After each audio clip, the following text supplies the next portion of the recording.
Ok, entonces ahí ya deberían de estarlo viendo.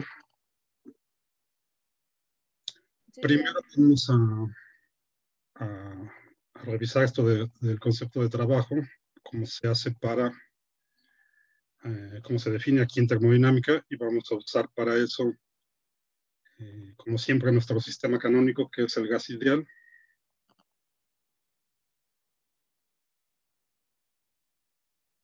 Entonces vamos a considerar que tenemos, como siempre, un gas ideal acá en un cilindro. En este caso tenemos este pistón que se puede mover. Y vamos a pensar ahorita que el gas se está expandiendo y entonces el pistón se está moviendo hacia la derecha aquí en esta figura. Y a partir de ahí pues vamos a definir el trabajo. Entonces, si se acuerdan, primero empezamos recuerden que la presión es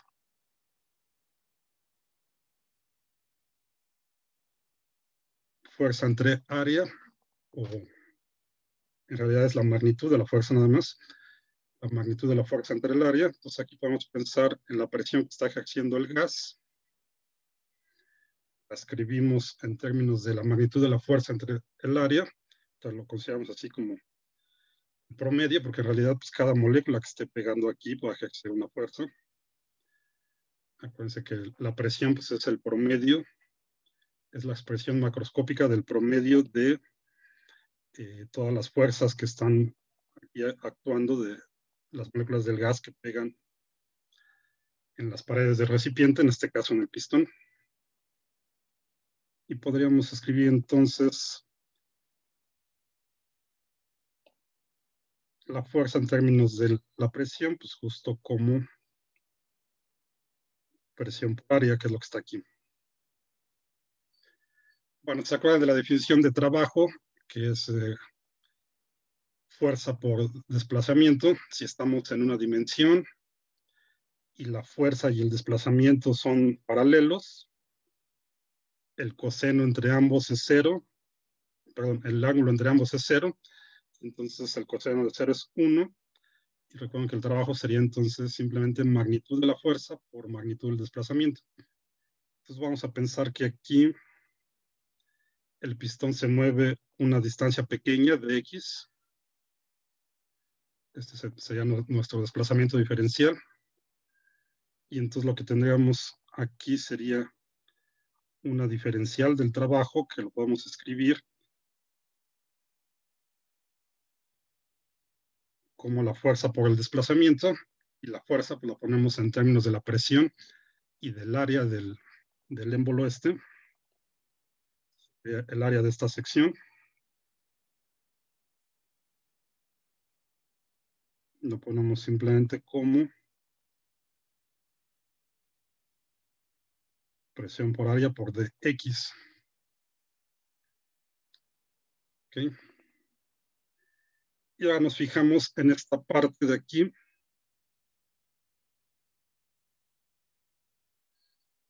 El área por el desplazamiento de x, lo vemos aquí en la figura, pues sería esta área multiplicada por este desplazamiento, nos da el volumen que tengamos acá, en esta sección del cilindro. O sea, simplemente como el área de la base, que sería este por la altura, que es nuestro desplazamiento de x. Eso nos daría el volumen aquí de esta sección. O sea, esto nos daría, a final de cuentas, una diferencial del volumen, que es lo que ocuparíamos aquí, simplemente de desplazar aquí el émbolo desde esta posición hasta esta posición, esta pequeña distancia de x. Entonces, el trabajo, pues la diferencial de trabajo pues sería, lo podríamos poner en términos de la diferencial del volumen, simplemente como P de B. Muy sencillo. Entonces, para un cambio en el volumen finito, si pensamos ya en que tengamos acá un cambio en el volumen que ya no está dado por un desplazamiento infinitesimal, sino un un volumen finito. Simplemente hay que integrar esto para obtener el trabajo total. ¿Okay? Y así muy sencillo entonces. Tendríamos que el trabajo, en este caso, hecho por el gas sobre los alrededores, es simplemente la integral de volumen inicial al volumen final de P de B. Y esto es lo que vamos a tomar como nuestra definición de trabajo en termodinámica. Ahorita para esto es de un gas ideal.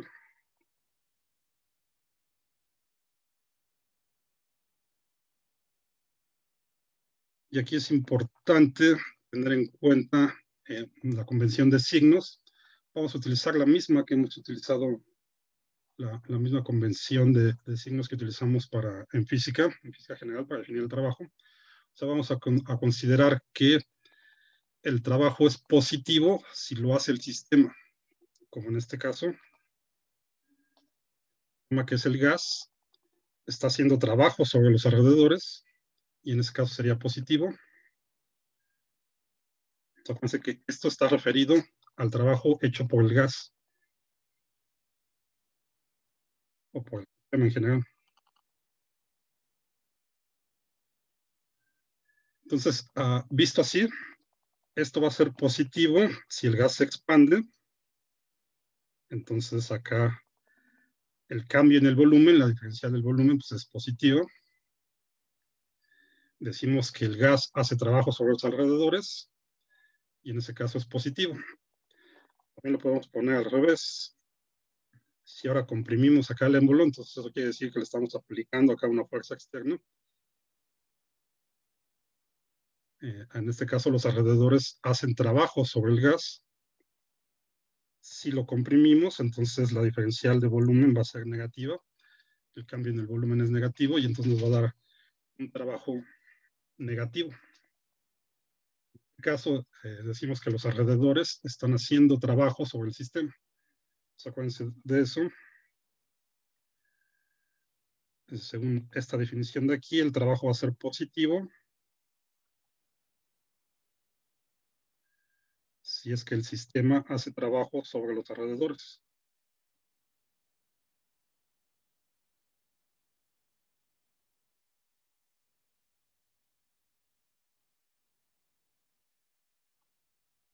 En el caso del gas ideal, pues esto corresponde a una expansión. ¿Okay?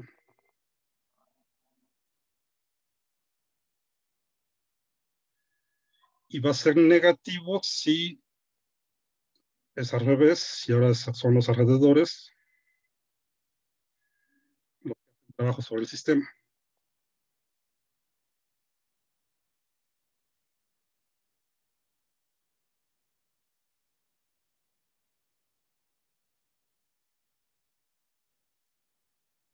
En el caso del gas ideal, esto correspondería a una compresión del gas. Entonces, sería una compresión. Bueno, entonces, tengan cuidado con esta convención, porque en algunos textos lo definen al revés. Lo definen en términos de los alrededores, y se considera si los alrededores hacen trabajo sobre el sistema, entonces sería positivo. Si el sistema hace trabajo sobre los alrededores, sería negativo, al revés de como lo tenemos aquí. De hecho, le ponen aquí un signo menos. Entonces, si algunos textos encuentran la definición de trabajo con un menos aquí, quiere decir que están usando esta otra convención de referir el trabajo a los alrededores en vez de al sistema. A final de cuentas, pues, la física es la misma, solo son dos convenciones distintas. Tengan cuidado con eso. Nosotros vamos a usar esta, que es la más natural desde un punto de vista físico. Considerar que más el que hace trabajo, entonces es positivo. Si se hace trabajo sobre el sistema, entonces es negativo. Misma convención que se utiliza en mecánica. Bueno, entonces tengan cuidado con eso, porque cuando lleguemos a la primera ley, entonces ese signo va a cambiar según el texto que estén leyendo. En el texto que estamos siguiendo utilizan esta misma convención. Entonces ahí no hay problema, pero si revisan otros, pues se pueden encontrar con que aquí le ponen un menos. La razón es esa. Bueno, entonces es muy sencillo nuestra división de trabajo. Tendríamos que hacer esta integral. Para eso pues tenemos que saber cómo está relacionada la presión con las demás variables, con el volumen. Para los procesos en un gas ideal, pues son muy sencillos, que son los que vamos a ver ahorita. Entonces, antes de ver cómo se calcula el trabajo para 3 procesos termodinámicos, los básicos. Primero hay que acordarnos de los diagramas estos de presión contra volumen. Acuérdense del diagrama PV.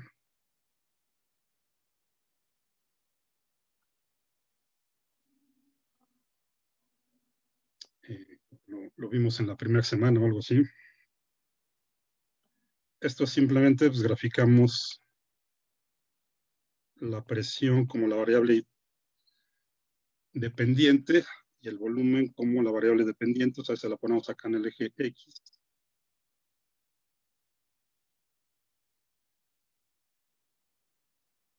En el eje Y ponemos la presión, en el eje Y, en el eje X ponemos el volumen. Para el caso del gas ideal, pues ya sabemos cuál es la ecuación de estado. En el gas ideal sabemos que va de esta forma.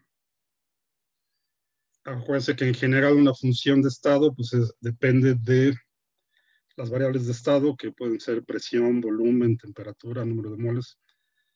Entonces aquí lo que estamos haciendo es graficar la presión como función del volumen.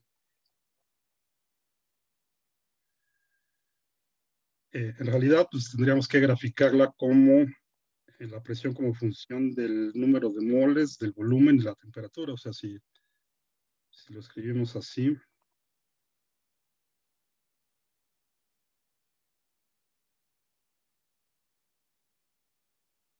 y podemos variar todas estas cosas, estas variables de estado, entonces, pues en principio podemos variar el número de moles, podemos variar la temperatura, podemos variar el volumen.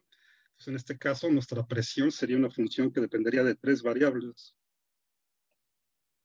De hecho, así es, solo que no podemos visualizarlo de esa forma. O sea, la presión sería una función que depende del número de moles, de la temperatura y del volumen. O sea, tendríamos que graficar, tendríamos que tener 3 ejes acá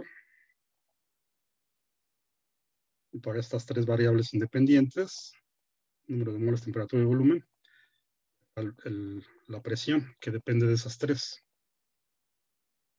Eso, la gráfica de eso, pues si tenemos acá 3 de estas y una de acá, tendríamos 4 ejes. La gráfica estaría en 5 dimensiones, algo que no podemos ver. Entonces, lo que se acostumbra pues, es graficar nada más 2 de ellas, que son las más útiles y son estas de presión y volumen. Pero en realidad estamos pensando que cada punto de este diagrama de PV pues lleva asociado un valor de cada una de estas variables de estado. ¿Okay? Podríamos graficar una más, por ejemplo, si acá le ponemos, agregamos la gráfica de la temperatura, por ejemplo, y graficamos esto, entonces nos va a quedar algo en 3 dimensiones. ¿Sí?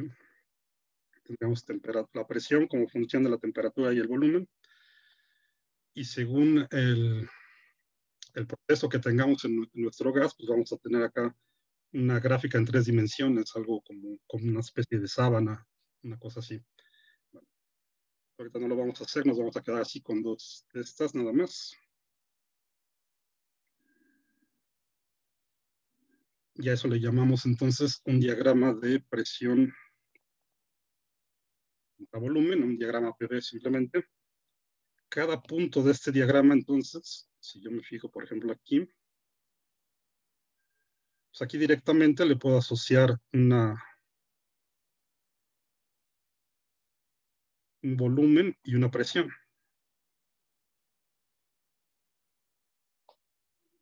¿Okay? Aquí tendría una presión definida y un volumen definido. Podemos poner presión 1, volumen 1. Además de eso, pues también va a tener una temperatura definida, T1, y el número de moles. ¿Okay? Solo que eso pues ya no lo estoy graficando aquí. Pero entonces cada punto del diagrama PV corresponde a un estado de equilibrio porque no están variando las variables de estado, tienen valores fijos.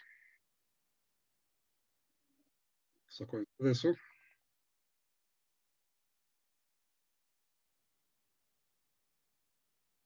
Cada punto del diagrama de presión contra volumen, pues es un estado de equilibrio del sistema.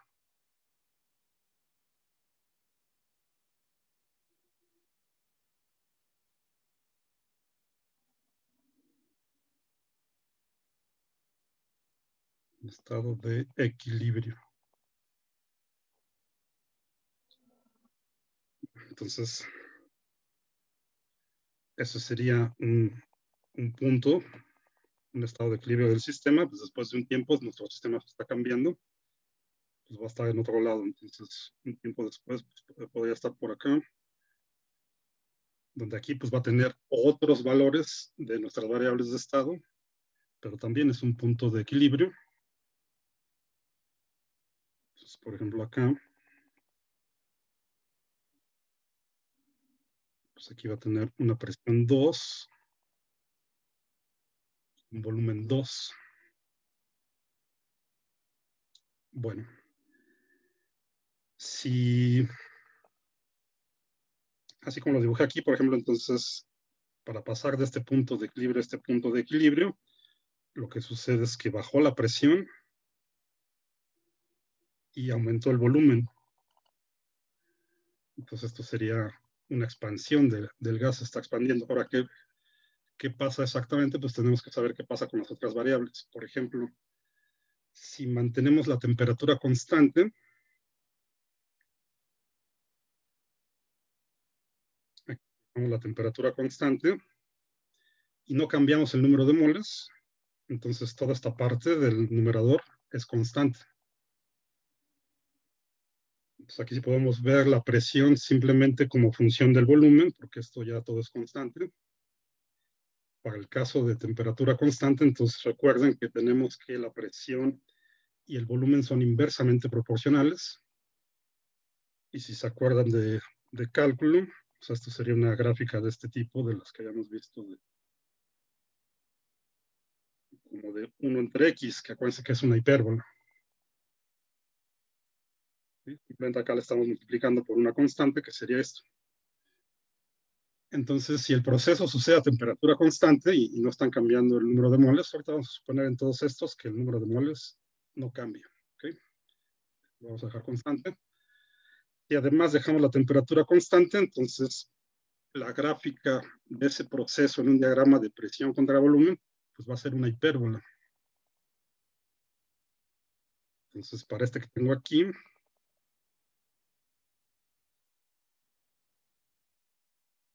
sería algo así.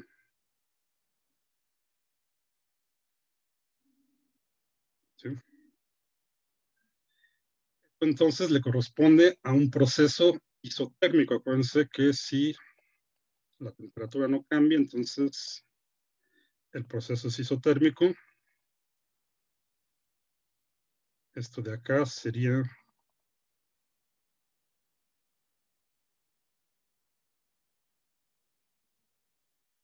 un proceso isotérmico que justo corresponde a cuando la temperatura es constante.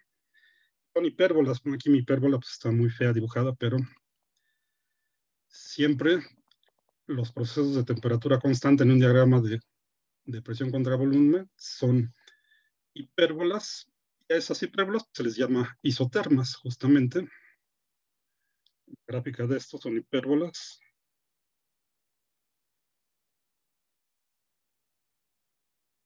Que es lo que les debe dar cuando grafiquen los datos de su práctica virtual. Si mantienen la temperatura constante, toman varias medidas, cambian el volumen y ven a qué presión le corresponde, luego lo grafican, les debe de quedar este. una gráfica así de este tipo, que es una hipérbola, y a eso pues le llamamos isotermas. Bueno. Y así podemos hacerlo para los otros procesos. Ahorita vemos un volumen constante y una presión constante.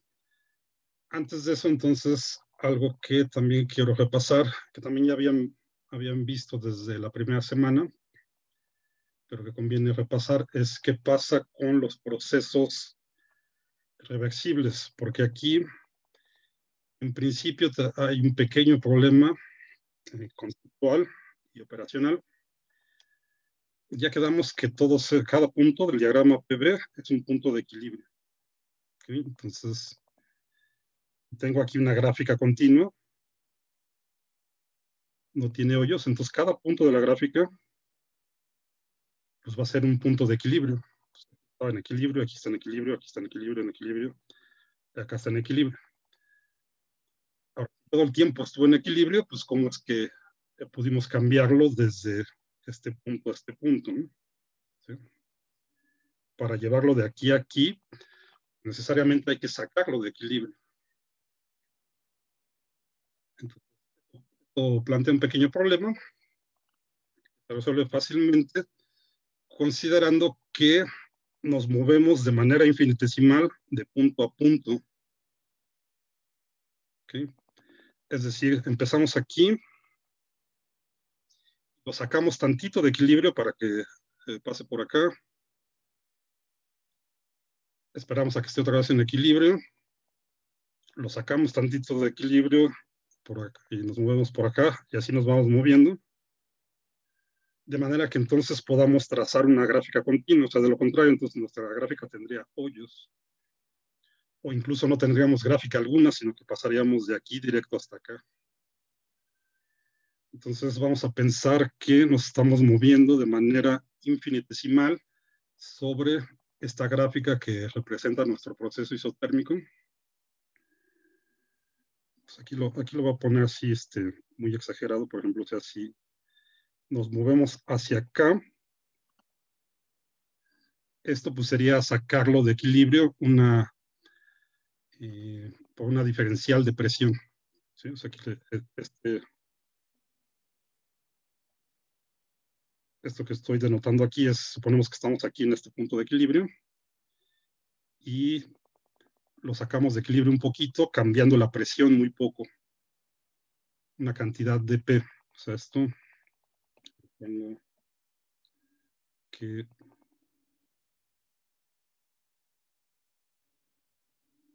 sea una diferencial de la presión. Lo tengo aquí en equilibrio. Cambio la presión muy poquito, de manera infinitesimal. Y también cambio el volumen de manera infinitesimal.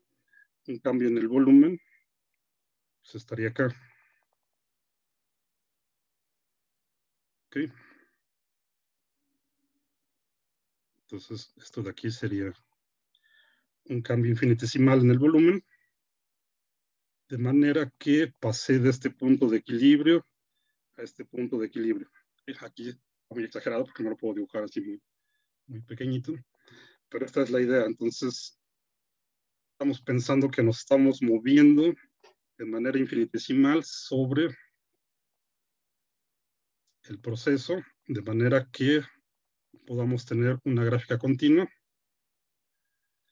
y de manera que el sistema entonces tenga tiempo de regresar al equilibrio rápidamente. O sea, si aquí lo cambiamos poquito de su estado de equilibrio y lo movemos para acá, el tiempo que aquí le lleva volver otra vez al estado de equilibrio es muy pequeño comparado con el tiempo que le llevaría de llegar de este punto de equilibrio a este punto de equilibrio. No. Esa es la idea, que lo vamos haciendo de manera infinitesimal. Sería matemáticamente aquí para graficarlo. Operacionalmente a eso le llamamos procesos cuasiestáticos. Es decir, si estamos en el laboratorio, no vamos a variar el volumen de manera brusca, sino que vamos a ir cambiando el volumen lentamente, de manera que el sistema rápidamente esté otra vez en equilibrio en el nuevo estado. Entonces vamos cambiando el volumen lentamente, la presión también entonces va a ir variando lentamente, y a eso se le llama un proceso cuasi estático. Bueno, lo importante aquí entonces es que si eso lo hicimos para llegar de aquí a acá, pues nada nos impide ir de regreso del punto 2 al punto 1. También nos vamos así con cambios infinitesimales o procesos cuasi estáticos en el laboratorio. Y podemos regresarnos del punto 2 al punto 1. A eso le llamamos procesos reversibles, porque pues empezamos aquí, nos vamos acá al punto 2, y del punto 2 nos podemos regresar al punto 1. Entonces tenemos esas dos formas de caracterizar a los procesos reversibles. Los vamos a caracterizar de esa forma.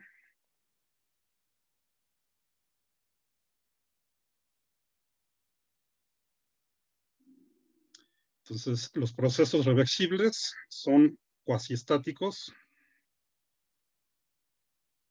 Esto de cuasi, pues viene del latín de casi, entonces lo podemos escribir casi, pero cuesta escribirlo cuasi, no sé si es así, o en latín creo que sería así, cuasi, pero en español creo que se escribe con C, ¿no? Eso lo revisamos después. Y lo que significa, pues es justo eso, que nos vamos lentamente cambiando el sistema. Entonces, todos los procesos reversibles son cuasi estáticos. Así es como lo haríamos en el laboratorio, por ejemplo. Y aquí en un diagrama de PV, lo que significa pues, es que tenemos cambios infinitesimales. ¿Okay? Pues, esto también es equivalente.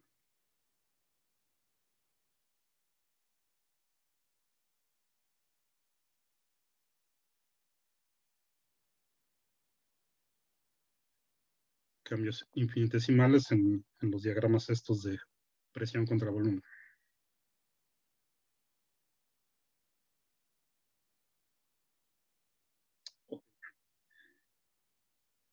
¿Y cuáles serían los procesos no reversibles? Pues los que no son cuasi estáticos, los que suceden de manera brusca, de manera violenta, que de hecho es como suceden los procesos termodinámicos en la naturaleza. O sea, en la naturaleza no vamos a encontrar cambios así pequeñitos, ni que sucedan lentamente.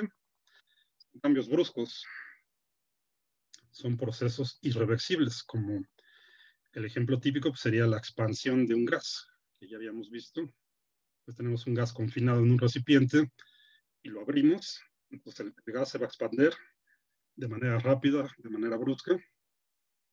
Eso sería un proceso que es no reversible, entonces no es estático.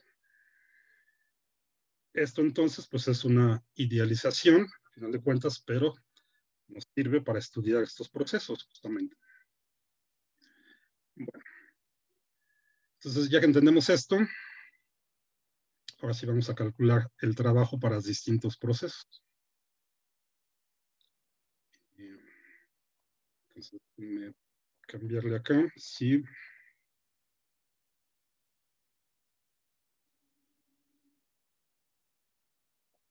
Vamos a poner primero este del proceso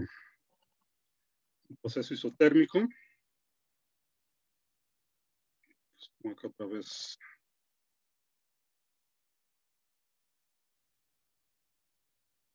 Presión, volumen. Aquí esto, pues, las unidades que estén, ¿no? O sea, podemos tener el volumen en litros y la presión en atmósferas, como es común en química, o en el sistema internacional, pues la presión estaría en pascales y el volumen en metros cúbicos. Entonces vamos a considerar otra vez un proceso isotérmico. Entonces tendría acá una hipérbola. Sería algo así. Y pues vamos a tomar aquí otra vez un punto inicial y acá un punto final.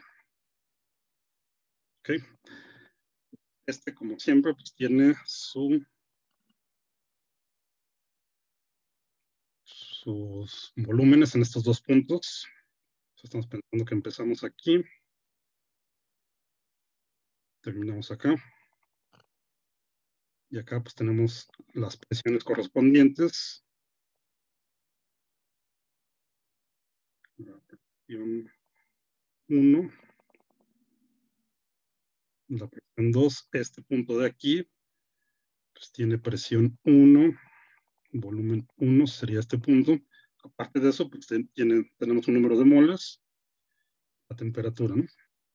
Que esos dos no están cambiando. Este sería un estado de equilibrio del sistema. Y luego en el punto acá 2, pues tenemos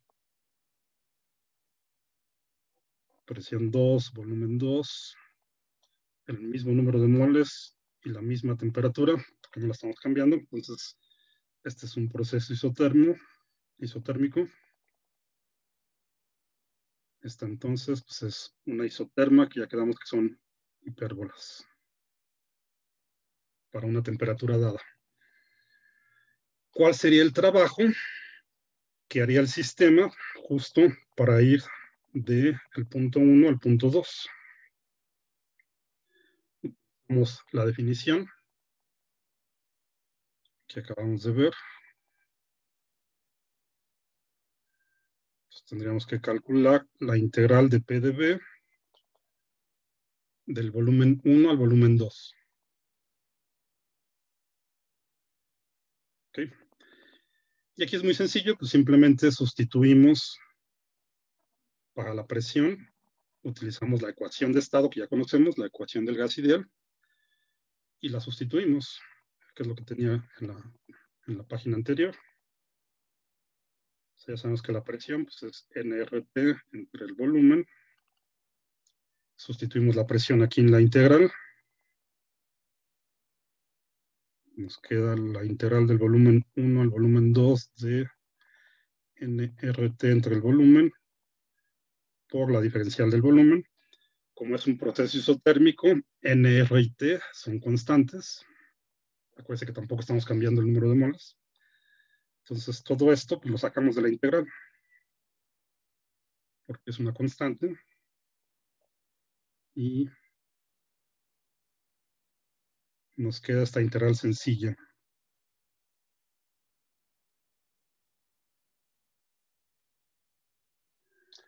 Si se acuerdan de cálculo integral, ya llevaron cálculo integral, ¿no? Creo, el trimestre pasado. Sí, profe. Entonces, ¿se acuerdan cuánto vale la integral de dx entre x? La integral indefinida, por ejemplo, de x entre x. Logaritmo natural. Logaritmo natural, ¿no? Entonces, aquí tenemos justo esa integral de ese tipo.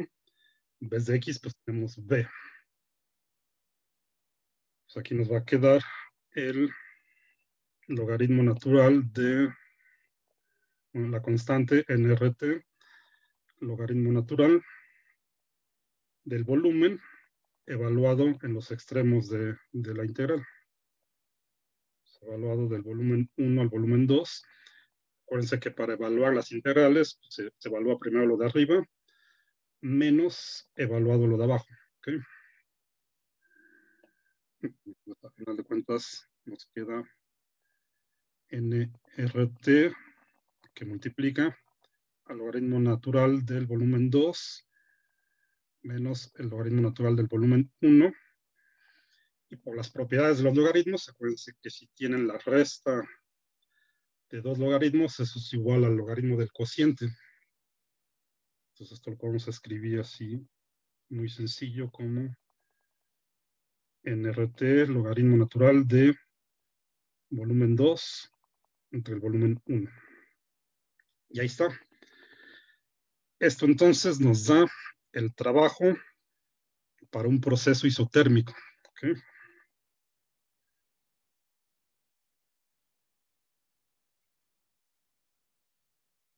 Entonces, muy sencillo.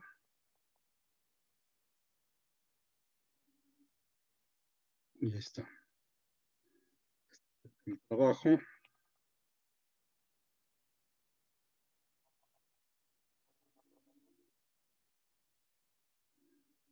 para un proceso isotérmico.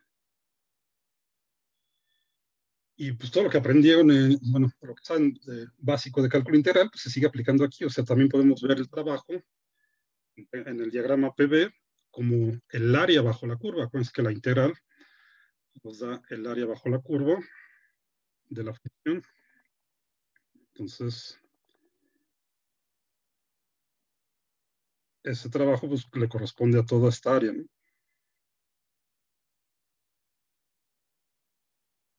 Sí.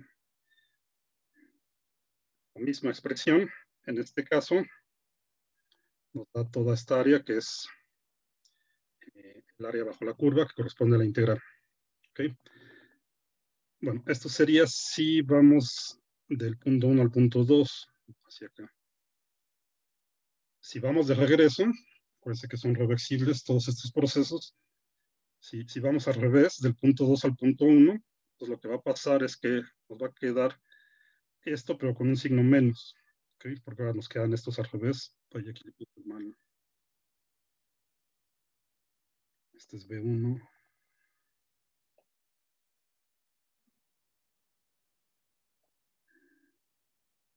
Sí. Entonces, si vamos de regreso, ahora del punto 2 al punto 1, que eso sería una compresión del gas, porque entonces estaríamos reduciendo su volumen. Esto nos va a quedar al revés, entonces nos va a quedar este mismo valor, pero con un menos acá. Entonces, el área obviamente sigue siendo la misma. En ese caso, el trabajo pues es menos el área bajo la curva, ¿no? Acuérdense que el área pues siempre es positiva, pero en el caso de que vayamos al revés, pues el trabajo pues, sería menos el área, ¿ok? Y todo esto es congruente con nuestra convención. Si el gas se expande, entonces el trabajo es positivo. Si el gas está haciendo trabajo sobre los alrededores, el gas se comprime y vamos al revés en el proceso inverso. Los alrededores están haciendo trabajo sobre el sistema y el trabajo es negativo. ¿Okay? Ya para el proceso isotérmico, vamos a verlo para otros dos procesos, que son los que vamos a estar utilizando ahorita. Y nos dejaríamos pendiente un proceso adiabático hasta después de que veamos la primera ley. Entonces ya tenemos ahí un isotérmico, otro que podemos ver y que son todavía más fáciles. Son a volumen constante y a presión constante. Entonces, eso es como se verían. Si tenemos ahora un proceso a presión constante, pues eso es muy sencillo.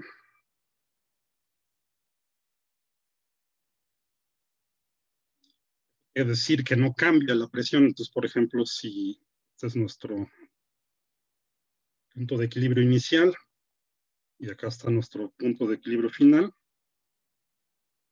la presión no cambia. O sea, estos dos puntos les corresponde la misma presión. Le podemos llamar presión 1 si quieren. Es la misma presión, solo vamos a tener distintos volúmenes. Eso sí. Entonces acá le pongo este de aquí, pues es el volumen 1. Y este de acá es el volumen 2. Entonces, un proceso a presión constante es simplemente una recta horizontal, o sea, una constante, ¿se acuerdan? Una función constante, como las que vimos en cálculo, entonces le voy a quitar aquí esta. Y líneas punteadas que le puse aquí. Tenemos simplemente aquí una función constante en estos puntos, ¿no? Bueno, ahí me quedó todo chueco, pero... Y esto entonces, pues es un proceso a volumen, a presión constante, les llamamos procesos isobáricos. ¿Okay? También esto ya lo habíamos visto, ¿no? Los distintos nombres.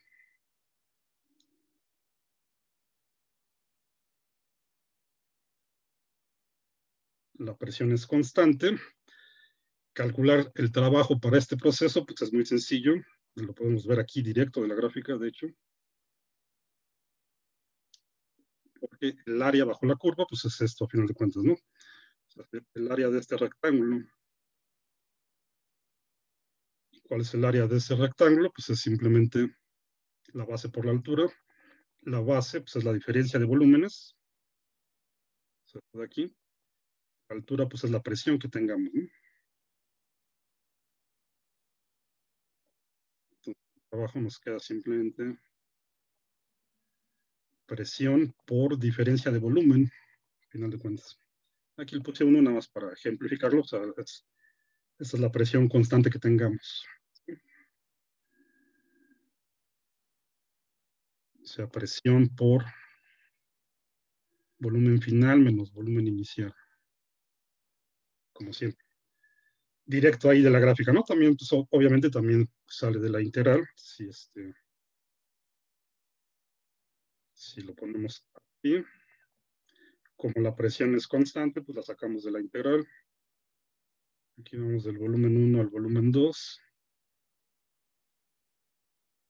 La integral de una diferencial, pues es simplemente la diferencia acá en los extremos de los valores de la integral, ¿no? Pues, la integral de dx, pues es simplemente x, evaluada en los extremos, es este menos este, y nos queda exactamente lo mismo, ¿no?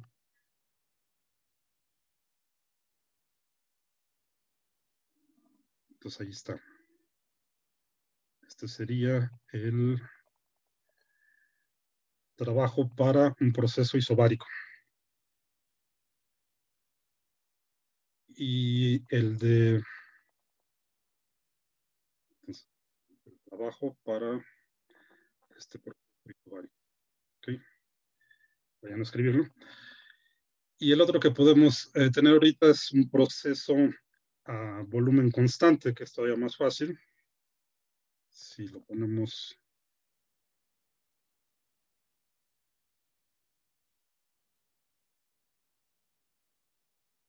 Lo voy a graficar acá. Cómo se vería un proceso a volumen constante en el diagrama de PV. Sería simplemente una recta vertical. ¿Okay? Si el volumen no cambia, entonces el volumen que tengamos, por ejemplo, aquí, mismo. Entonces podemos empezar aquí o podemos empezar acá, como quieran. Vamos a tener simplemente una recta vertical. Si este es nuestro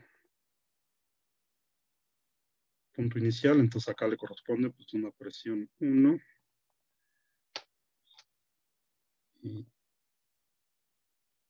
y este de acá pues es la presión 2, que es la final. Una recta vertical, pues ni siquiera es una función, acuérdense. Y obviamente pues no tiene área bajo la curva, ¿no? O bueno, tiene, pero vale 0, ¿no? Para decirlo más propiamente. El área bajo la curva es 0. El trabajo entonces pues es 0. ¿Okay? Para este caso. Y esto es un proceso de volumen constante. Eso se le llama proceso isocórico.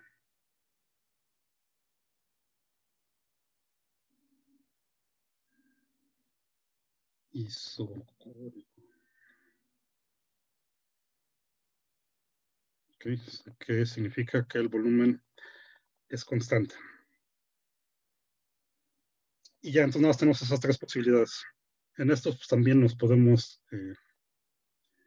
aquí estaba suponiendo que en el isobárico estaba suponiendo que tenemos una expansión, digamos del punto 1 al punto 2, digamos una compresión, pues vamos al revés, una compresión isobárica sería ahora de la derecha a la izquierda, y entonces acá nos va a quedar el negativo de lo que tengamos aquí, como siempre.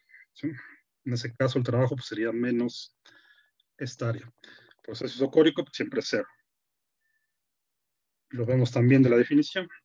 No tenemos diferencial de volumen, la diferencial de volumen es cero, entonces toda la integral es cero.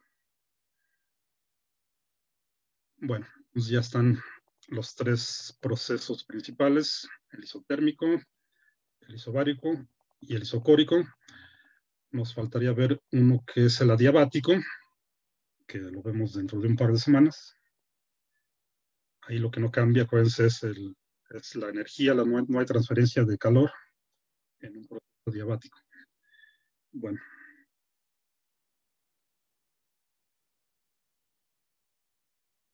y entonces vamos a hacer unos ejercicios muy sencillos, nada más para aplicar esto.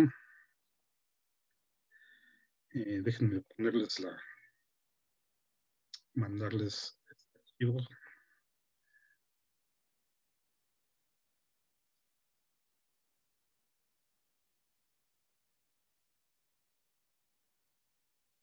A ver si lo tengo aquí, no me acuerdo si, no, este no se los había puesto.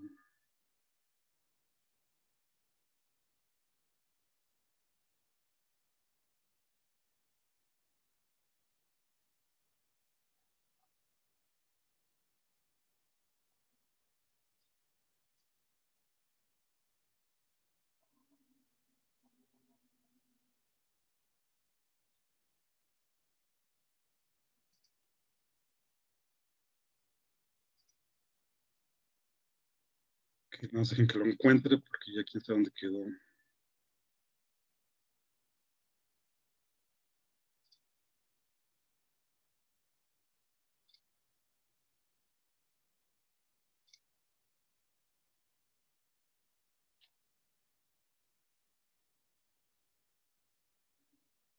No, creo que es este, a ver, revísenlo.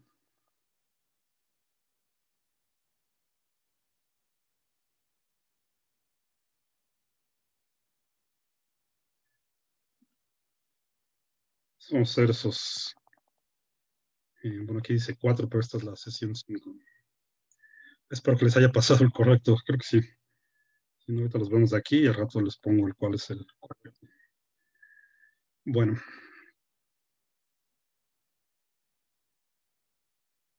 entonces fíjense que tenemos aquí. Dice, encuentra el trabajo hecho por el gas de acuerdo al diagrama PV de estos procesos. Aquí podemos ver esto como tres procesos distintos. Uno que va de aquí a aquí, otro de aquí a acá, otro de aquí a acá. En general, pues todo el proceso sería este, ¿no? Que vamos de este punto inicial a este punto final. Y aquí pues es simplemente aplicar esto que les acabo de decir de el hecho de que el trabajo pues es el área bajo la curva en un diagrama de presión contra volumen, que es justo lo que tenemos aquí. Tenemos la presión en pascales, el volumen en metros cúbicos. Aquí no tenemos la función que habría que integrar. Por ejemplo, este de aquí pues sí podemos saber que es un proceso isobárico, el que acabamos de ver, y este de acá también, pero este, pues quién sabe. Ahí están, no es ninguno de estos tres, sino sería una combinación. Aquí estamos cambiando tanto la presión como el volumen. Bueno, pero podemos simplemente aplicar esto de que el trabajo es el área bajo la curva del diagrama PV. Nada más hay que calcular cuánto vale esta área.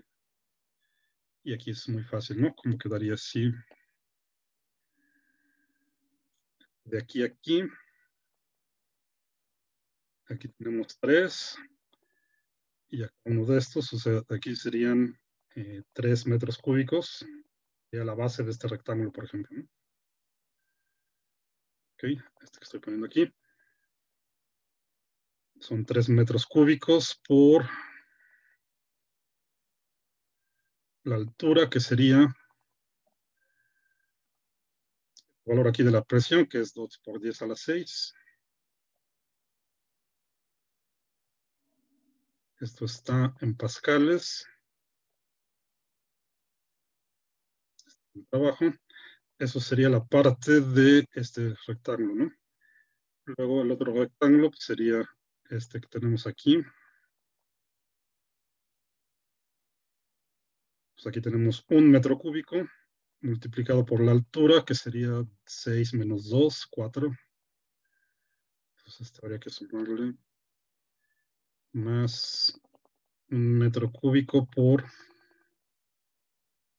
4 por 10 a la 6 pascales.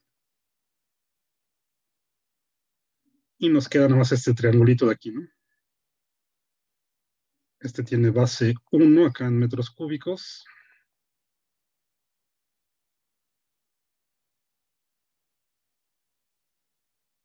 Y tiene la misma altura de 4 por 10 a la 6 pascales. ¿Sí?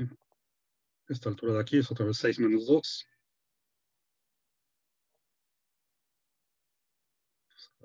6, 4 por 10 a las 6 pascales.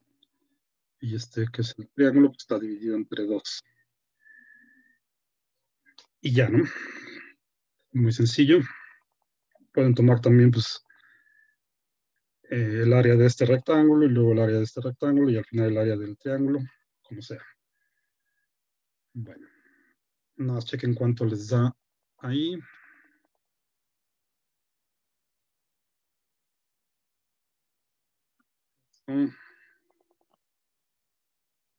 Según yo, son 12 aproximadamente, ¿no?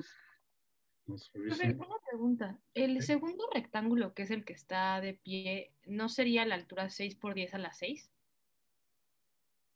¿O no entendí ahí? Eh, ok. Es que esta parte ya se lo metí al de acá abajo, ¿no? Ah, ok, ok, sí, se toma a partir de 2. Ok, Sí, gracias. entonces nada, estoy tomando esta parte de aquí, ¿sí? O igual si toman todo este de aquí, entonces al que está acostado, pues nada, serían estos dos cuadritos, ¿ok? Pero es equivalente. Bueno, Da 12 por 10 a las 6 joules. sí queda 12, ¿verdad? Entonces, 12 por 10 a las 6. Aquí ya nos queda directo joules porque tenemos pascales por metros cúbicos. Ya hemos visto que presión por volumen tiene unidades de energía y como estamos en el sistema internacional, pues nos queda directo en joules. Muy sencillo. El segundo ejercicio es para ver esto del concepto de trabajo en términos de la integral. Entonces, fíjense, aquí tenemos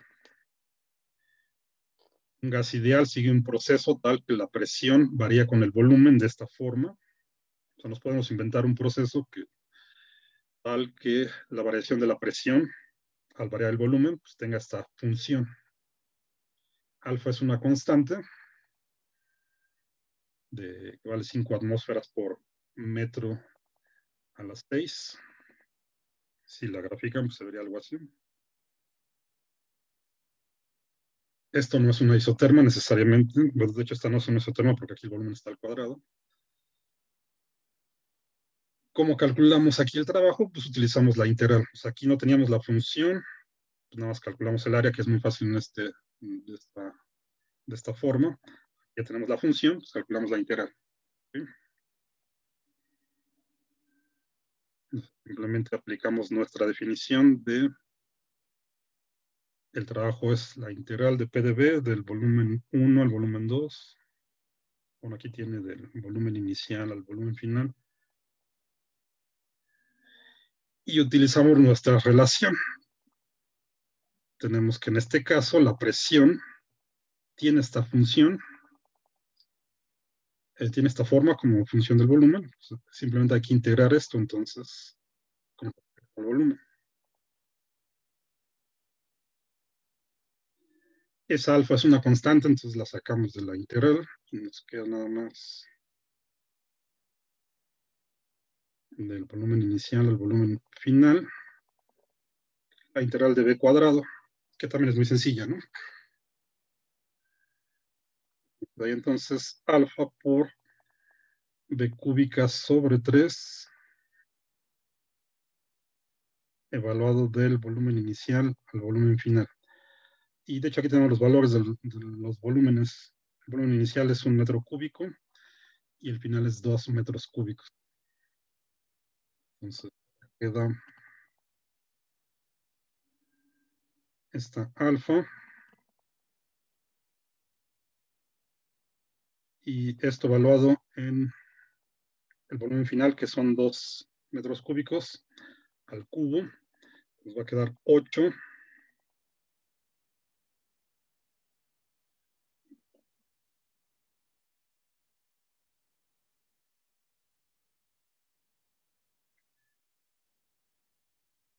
metros a la 12, ¿no? Bueno, ahorita no le vamos a poner las unidades, porque ahorita lo cambiamos. Y acá me faltó ponerles un paréntesis. Sería 8 entre 3 menos el volumen inicial, pues es 1 entre 3. Pues acá nos queda alfa por 7 tercios. Y ahora hay que ver las unidades, ¿ok?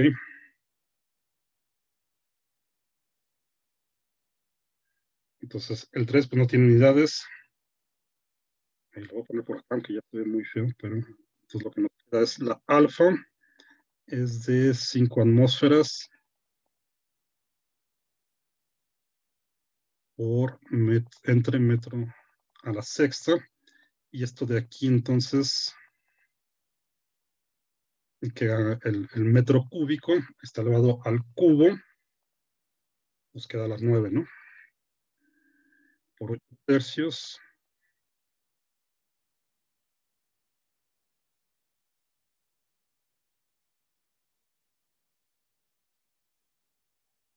De metro a la 9. Bueno, y aquí simplemente entonces habría que cambiar las unidades. Podemos cambiar, lo más sencillo es cambiar la atmósfera a pascales, ¿ok? Para que nos queden joules, porque tenemos unidades incompatibles, o sea, estas están en atmósferas, estas están en metros. Entonces, o cambiamos los metros cúbicos a litros, que es más trabajo, y dejamos en atmósferas, o cambiamos la atmósfera a pascales y ya dejamos los metros, y entonces nos debe quedar en joules, ¿no? ¿Sí? Entonces, ¿cuánto quedaría? Casi, nos queda 40 entre 3. Y hay que ver la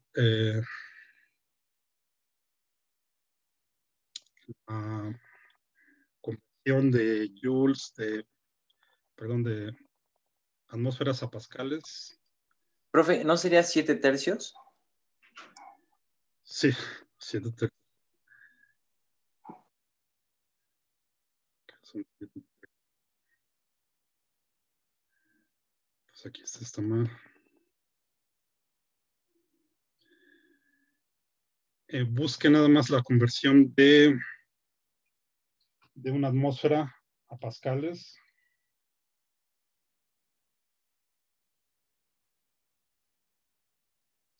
Porque yo la tenía por ahí, pero ya la perdí.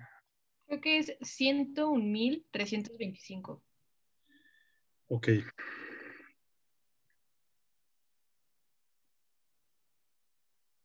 Una atmósfera es 101.325 pascales. ¿Sí? Sí.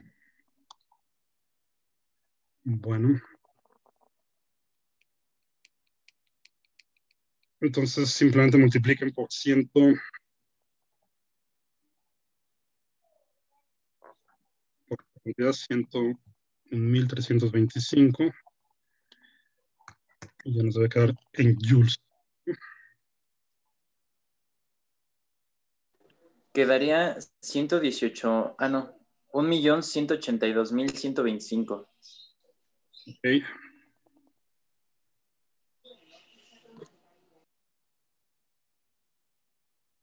Esto ya está en joules.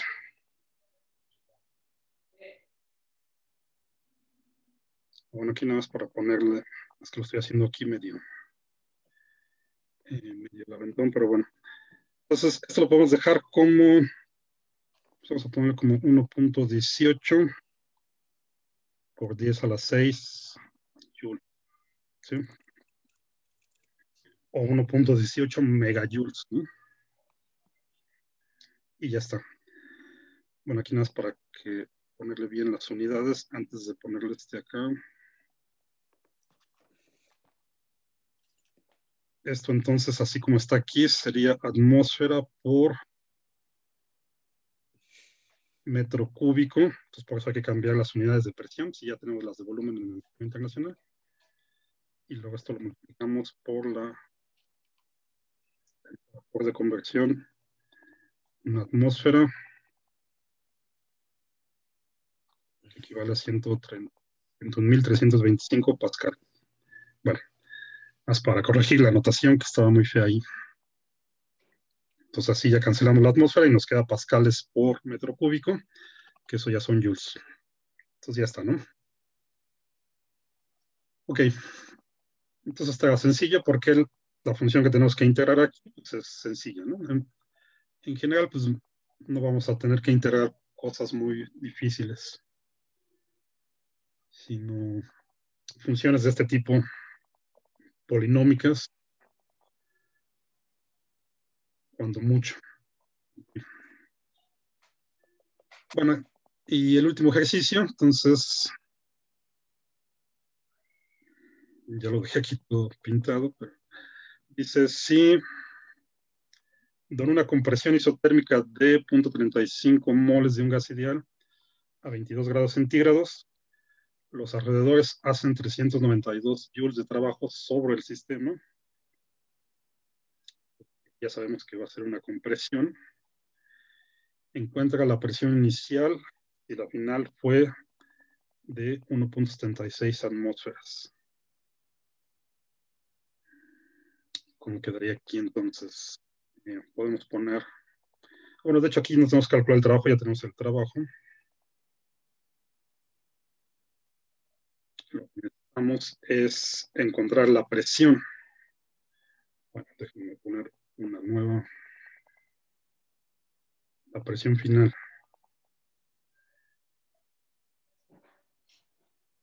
Pues lo podemos hacer de varias formas. Creo que lo más rápido es directo de lo que ya teníamos de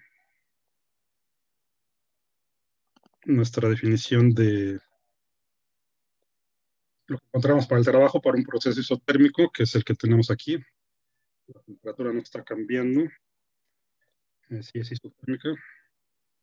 Entonces tenemos nRT, el logaritmo natural del volumen 2 entre el volumen 1. Podemos cambiarlo de aquí de una vez a las presiones, estos volúmenes. ¿Okay? Ponerlo, en lugar de poner los volúmenes, lo ponemos en términos de la presión. Ya tenemos el trabajo, ya tenemos la temperatura. Entonces podríamos despejar de aquí la presión directamente. O si lo dejamos así, entonces habría que despejar el volumen y luego utilizar la ecuación del gas ideal para encontrar la presión. Equivalente, ¿no? Vamos a hacerlo de la primera forma. O sea, si escribimos cada uno de estos volúmenes con una ecuación del gas ideal,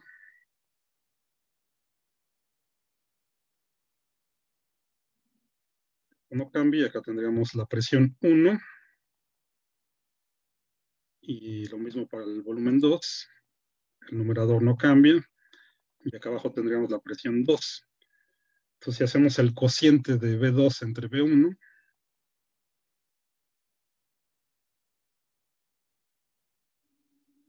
simplemente hay que dividir esto entre esto. Entonces nos queda nRT entre la presión 2 entre nRT entre la presión 1. Aquí simplemente le aplican la regla del sándwich. Esta que es la misma, pues se va a cancelar, ¿no? Entonces nos va a quedar la presión arriba, la presión 1 arriba y la presión 2 abajo. ¿Okay?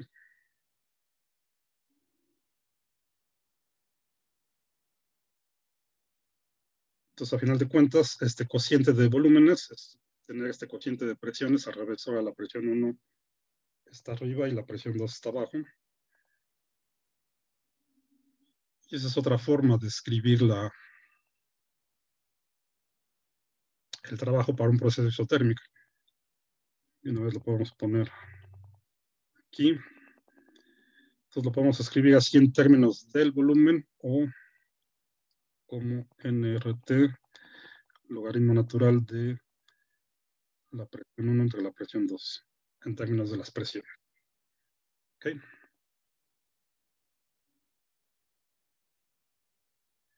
Bueno, entonces simplemente la presión 2 de aquí. ¿Sí?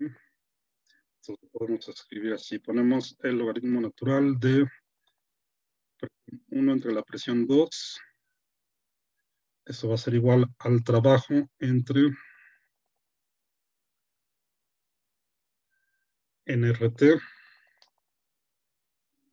Para quitarnos el logaritmo, sacamos la exponencial. Acuérdense que la exponencial es la función inversa del logaritmo. Le aplicamos la exponencial a los dos lados.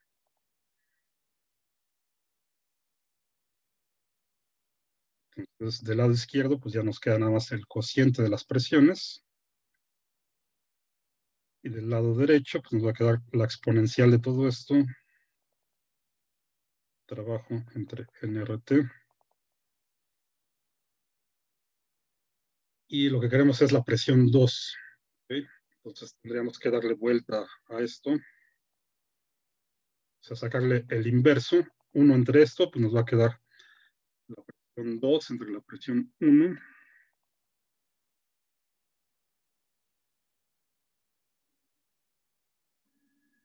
Y del lado derecho, pues nos va a quedar 1 entre la exponencial. Que eso a final de cuentas, pues es la exponencial con un menos, ¿no?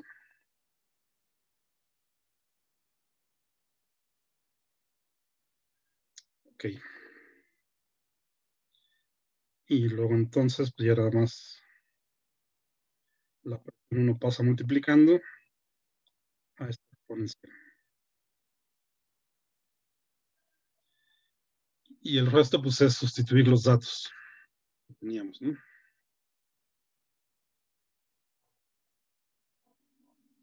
Entonces, déjenme ver cuánto era.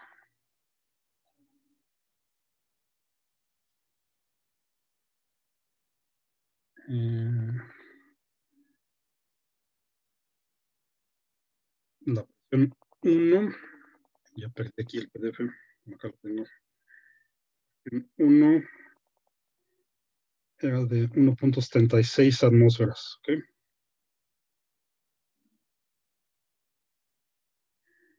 Entonces eso lo ponemos acá.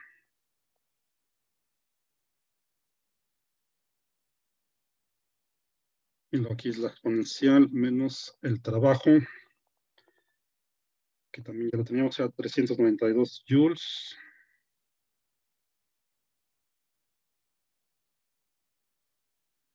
Dividido entre NRT, el número de moles, es que .305. Le estoy cambiando aquí muy rápido para poder verlo. El valor de Profe, la constante, sí, pero le pide la presión inicial, no la presión 2. de la presión inicial. Ujú. Ok. Entonces estaba bien como lo teníamos, ¿no? ¿Dónde estaba? A ver, acá. Desde aquí. Ya nada más es multiplicar acá, ¿no? Sí. De borrar todo lo que estaba después. Esto no lo necesito.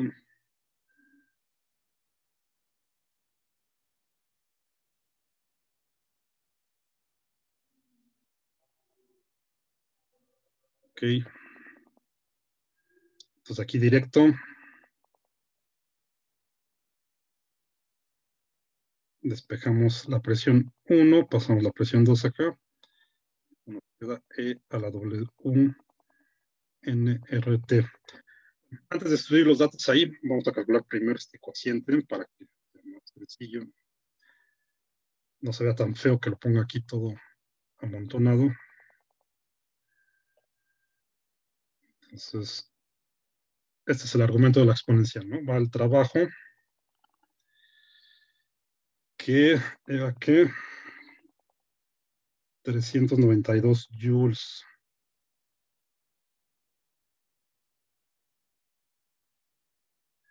Ahí, bueno, de aquí, de hecho, hay que tomar en cuenta el signo. Eso no se lo había puesto. Lo que dicen las condiciones del problema es que se comprime, ¿no? Como quedamos. O sea, los alrededores están haciendo trabajo. Entonces, según nuestra convención, este trabajo sería negativo. O sea, aquí en realidad nos están poniendo, digamos, valor absoluto del trabajo, ¿no? ¿Sí? En la convención que estamos usando, si los alrededores hacen trabajo sobre el sistema, que es una compresión, entonces quedamos que esto es negativo. Entonces, para ser consistentes, vamos a ponerle este menos acá. Bueno, ahora sí. ¿Cuánto era del número de moles? Punto 305, ¿no? 305 moles. La constante, hay que utilizar la del sistema internacional, ¿no? ¿Se acuerdan cuánto vale eso? 8.314.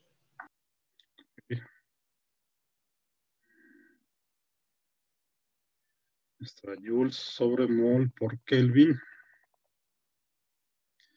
Y la temperatura que decía que era 22 grados, ¿no? Nos queda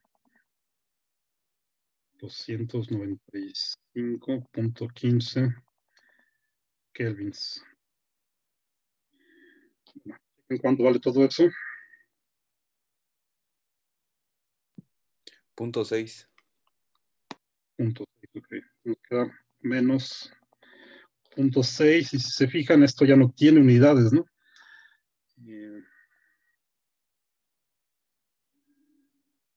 Acá los joules se van con los joules, Kelvin con Kelvin, y este de mol, pues se va con este que no le puse aquí, que son los moles.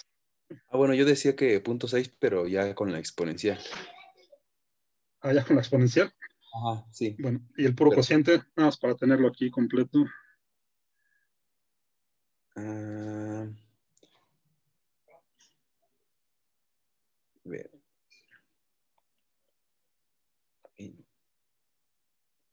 Según esto, menos 0.52. Ok. Vamos a dejar ahí menos 0.5. Esto ya no tiene unidades, como debe de ser, porque está acá dentro de la exponencial. Entonces, el argumento de la exponencial no tiene unidades. Así, la presión 2. ¿Cuánto era la presión 2? Al final. Esa la podemos dejar como estaba en atmósferas, no importa, 1.76. Entonces aquí simplemente ponemos 1.76 atmósferas por la exponencial de e a la menos 0.5. Y esto lo que dice es que da 0.6, ¿no?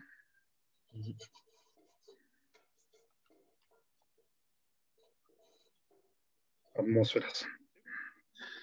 Nada más chequenlo.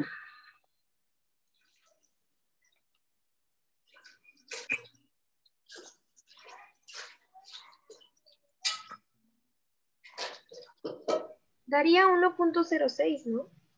Sí, a mí también me dio 1.06. Así es que faltaba, ese 0.6 se ganaba la exponencial, ¿no? Faltaba multiplicarlo por el 1.76. Ya.